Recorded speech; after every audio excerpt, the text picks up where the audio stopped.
Bac physique chimie métropole 2026 jour 1 exercice 1 petit 1 question 7.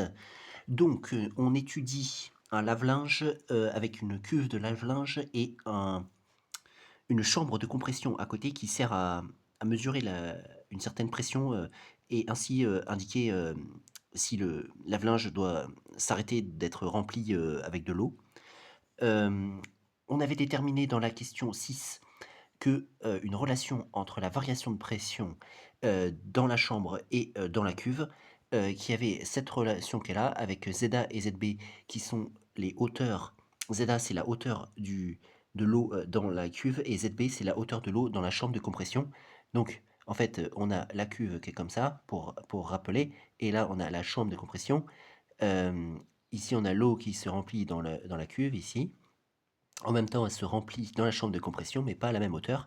Et donc, en fait, ZA, c'est la hauteur qui est là, et ZB, c'est la hauteur dans la chambre de compression, comme cela. Voilà, bon, on aurait pu mettre que c'est la hauteur par rapport à n'importe quelle référence. Par exemple, j'aurais pu dire que c'est la hauteur par rapport à ce trait qui est là.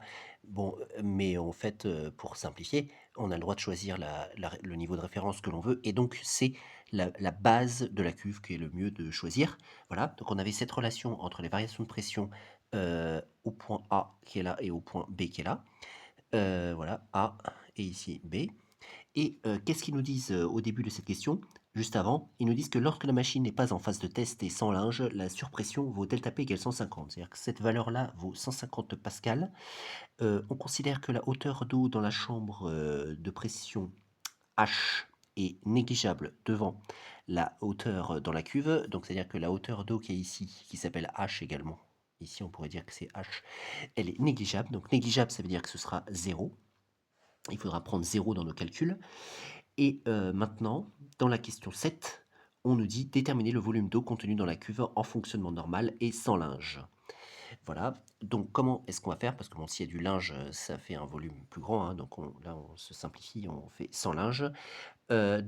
Comment est-ce qu'on va faire? Bah, et sachant qu'on connaît ΔP, on va pouvoir retrouver, en fait, notre objectif, c'est déjà de trouver ZA, la hauteur, parce qu'une fois qu'on aura la hauteur, on saura comment déterminer le volume d'eau, parce que, en fait, la cuve, hein, c'est un cube, c'est donné dans l'énoncé, ils nous disent que c'est un cube, donc on fera base fois hauteur, comme quand on calcule le volume d'un parallépipède.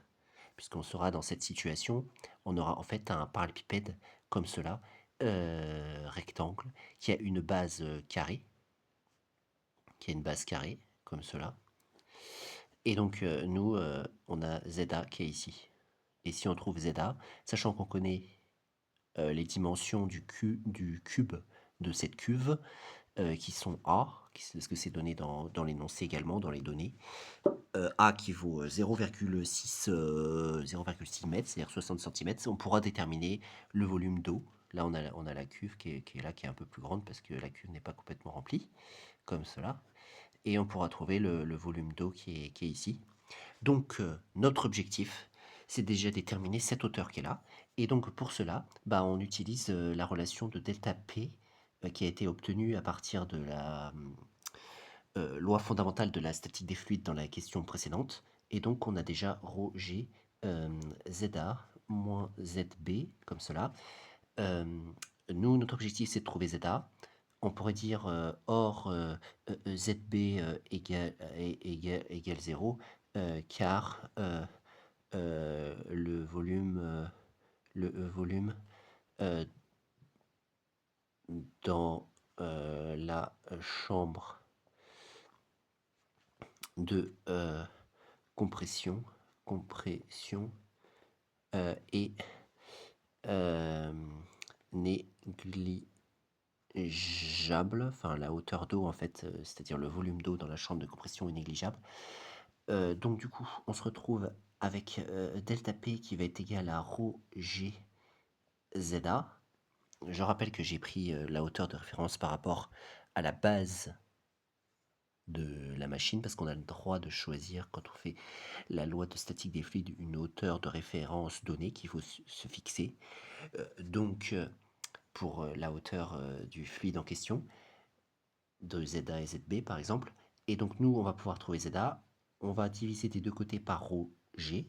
Ça va nous donner que ZA, comme quand on résout une équation, est égal à delta P sur ρ g. Voilà, j'ai fait sur ρ g ici, ça c'est simplifié, et la même chose de l'autre côté, parce que dans une égalité, on a le droit de diviser des deux côtés par la même valeur. Et donc du coup, je ne vais pas faire une application numérique maintenant. Nous avons l'expression littérale de ZA, la hauteur d'eau dans la cuve. Maintenant, on va pouvoir dire calculons le volume d'eau dans la cuve, dans la cuve. Hein. Voilà. Est-ce qu'on explique, on écrit sachant que l'eau occupe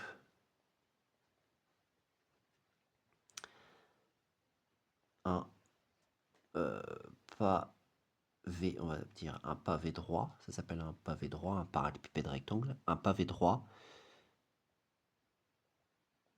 de dimension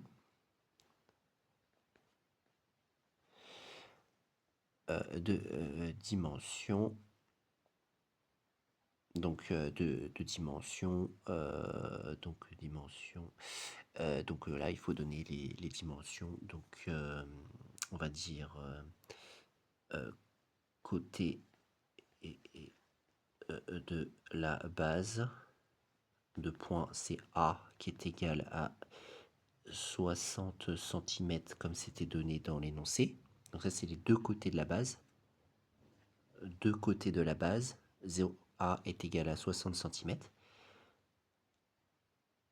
Voilà, deux points. Et hauteur, deux points, ZA, qui est égal à delta P sur ρ G. Et donc, du coup, on va pouvoir trouver VO, qui va donc être égal à, comme nous avons dit, hein, A fois ZA, parce qu'on fait les deux côtés de la base fois la hauteur. Hein, quand on fait le volume d'un parallélépipède rectangle ou d'un pavé droit, on fait longueur fois largeur fois hauteur. Bon là la longueur et la largeur sont les mêmes, c'est A, et la hauteur c'est ZA. Du coup on continue, on remplace, oui on va remplacer, donc ça donne A fois delta P sur ρ G. Donc là j'ai l'écriture littérale totale, je peux maintenant remplacer par les valeurs. Donc 60 cm, donc je convertis en mètres, ça fait 0,60 fois 0,60 parce qu'il faut être dans les unités du système international. Ensuite, delta P, on nous avait indiqué que c'était 150 et ρ, alors ρ c'est la masse volumique de l'eau, donc là on a des données en dessous, c'est 1,0 fois 10 puissance 3, de toute façon on le connaît. G c'est aussi donné dans l'énoncé, c'est 9,81, voilà, et on a le calcul total. On a le calcul total. Donc on prend la calculatrice et on peut calculer, ou alors moi j'ai une aide de calcul, on me dit que 150 divisé par 9,81 fois 0,6 au carré, c'est donc la partie que j'ai ici. Voilà, ça ils nous disent que c'est égal à 5,50. Je vais pouvoir dire que ça nous donne 5,50 approximativement à 10 puissance moins 2 près, divisé par 1,0 fois 10 puissance 3, parce qu'il ne faut pas que j'oublie cela. Et cela me fait égal, alors par rapport au nombre de chiffres significatifs, des fois j'en ai 3, des fois j'en ai 2, donc dans une division ou une multiplication, on garde le plus petit nombre de chiffres significatifs, donc ce sera 2. Donc ça va donner 5,5 fois 10 puissance moins 3, puisque bon, je divise par 10 puissance 3, c'est que je multiplie par 10 puissance moins 3. Et donc ici, nous sommes en mètres cubes, parce que nous sommes dans les unités du système international et nous avons calculé un volume, c'est-à-dire, en théorie, 5,5 litres. 5,5 litres. Donc VO égale 5,5 litres. Le volume d'eau contenu dans la cuve en fonctionnement normal et sans linge est de 5,5 litres. Donc voilà pour le bac physique chimie métropole 2026, jour 1, exercice 1, petit 1, question 7.